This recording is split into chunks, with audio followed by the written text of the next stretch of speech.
نحمده ونصلي علی رسوله الکریم. عزتمند مسلمانانو، نن داسې وظیفه ښیمه چې د چا د سکین مسئله په مخې دانی تیرسري داغونه پې یا نور قسمه څه اثرات پې، نو داسې درې وظایف ته تخیمه انشاءالله العزیز چې هغه تاسو کول د هغې د برکت سبا الله جل شانه ستاسو غونډ د مخ مسایل الله تعالی حل کی.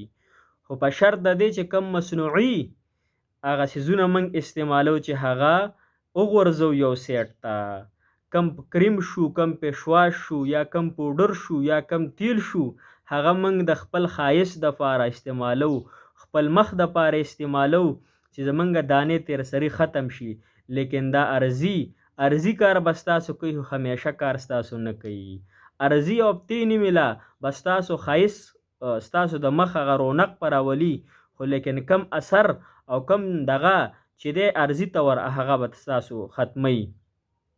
عزتمند مسلمانانو، داسې وظایف ته د درې خیمه تاسو په غور سره واورئ انشاءالله العزیز چې ستاسو د مخ تیرسري دانې کم نور څیزونه چې پي هغه بدنما الله تعالی به هغه ختم کی انشاءالله.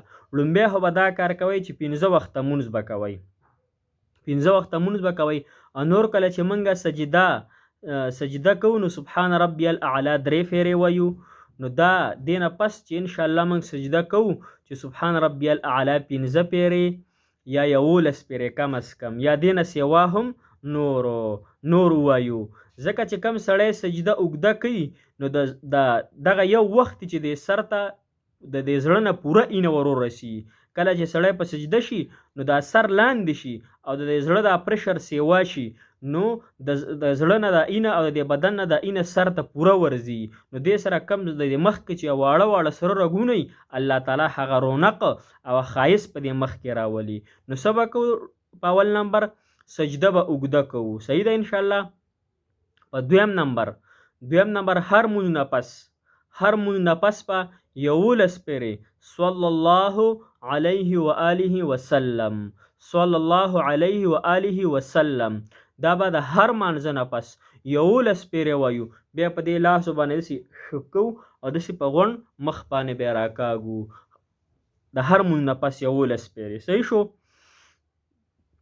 دریم نمبر چې کم تاسو ته وظیفه زه ښیم عزتمندو، هغه د هر سحر مونځ نه پس دا مونځ د سحر مونځ پکې شرط دی.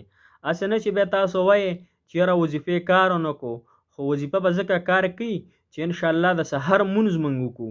د سحر مونځ نه پس انشاءالله تاسو به 41 مرتبه والضحا 41 پیرې به والضحا دا به وایي په تسبو باندې، او دا بیا په لاسو باندې شوف کوئ او دا په خپل مخ باندې راکاږئ. انشاءالله دا 3 عملونه تاسو خپل کوئ. مصنوعي کریمونه او پېشواش پرېږدئ، دا تاسو ډېر استعمال کړئ، څه پیدا نه کوي. لږ وخت دپاره تاسو دغه درکړي، رونق درکړي، خو لیکن بیا ختم شي. د پیسو هم تاوان دی، د مخ هم تاوان دی، مخکې نور نقصانات نور بیماری هم لګوي. نو دقه مصنوعي ارڅه پرېږدئ او راشئ په دې 3 عملونو باندې عمل وکئ، او دا 3 عملونه په صحیح طریقې سره کوئ انشاءالله العزیز. الله تعالی به ستاسو دا پریشانی او د مخ د سکن دا کمې مسلې، کمې دانی، کمې تیرسري، دا به الله تعالی په خپل فضل و کرم سره ختمي کی. او بله دا خبره، دا ډېره اهمه خبره ده، زمونږ ډېر نوجوانان او ډېر زنانه، دا د نوجوانانو دپاره وظیفه هم ده او زنانو دپاره هم ده. یوه اهمه خبره درته کومه، دا ډېره اهمه خبره ده.